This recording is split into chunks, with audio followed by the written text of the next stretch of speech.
हज़रत अबू हुरैरा रज़ियल्लाहु अन्हु जो बड़े जलीलुल कदर सहाबी हैं, उनको एक दिन बहुत सख्त भूख लगी।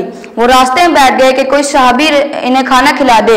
आप सल्लल्लाहु अलैहि वसल्लम ने इन्हें रास्ते में बैठे देखा तो मुस्कुरा दिए, क्योंकि आप सल्लल्लाहु अलैहि वसल्लम जान गए थे कि हज़रत अबू हुरैरा रज़ियल्लाहु अन्हु रास्ते में इसलिए बैठे हैं कि कोई सहाबी इन्हें खाना खिला दे।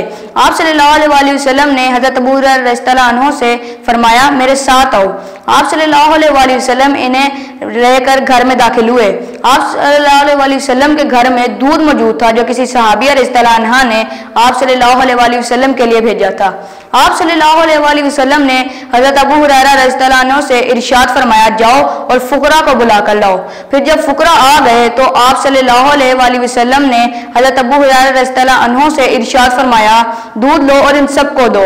हज़रत अबू हुरैरा रज़ियल्लाहु अन्हु ने दूध लिया और इन सबको एक एक करके पेश किया। फिर जब सब ने दूध पी लिया तो आप सल्लल्लाहु अलैहि वसल्लम ने दूध का बर्तन पकड़ा और हज़रत अबू हुरैरा रज़ियल्लाहु अन्हु की तरफ देखकर मुस्कुराए और फरमाया, ऐ अबू हुरैरा, मेरे और तुम्हारे सिवा कोई बाकी नहीं। आप सल्लल्लाहु अलैहि वसल्लम ने हज़रत अबू हुरैरा रज़ियल्लाहु अन्हु से इरशाद फरमाया, बैठ जाओ और दूध पियो। हज़रत अबू हुरैरा रज़ियल्लाहु अन्हु बैठ गए और खूब सैर होकर दूध पिया। फिर दूध का बर्तन आप सल्लल्लाहु अलैहि वसल्लम को दिया गया। आप सल्लल्लाहु अलैहि वसल्लम ने बिस्मिल्लाह और अल्हम्दुलिल्लाह पढ़ा और फिर दूध नोश फरमाया।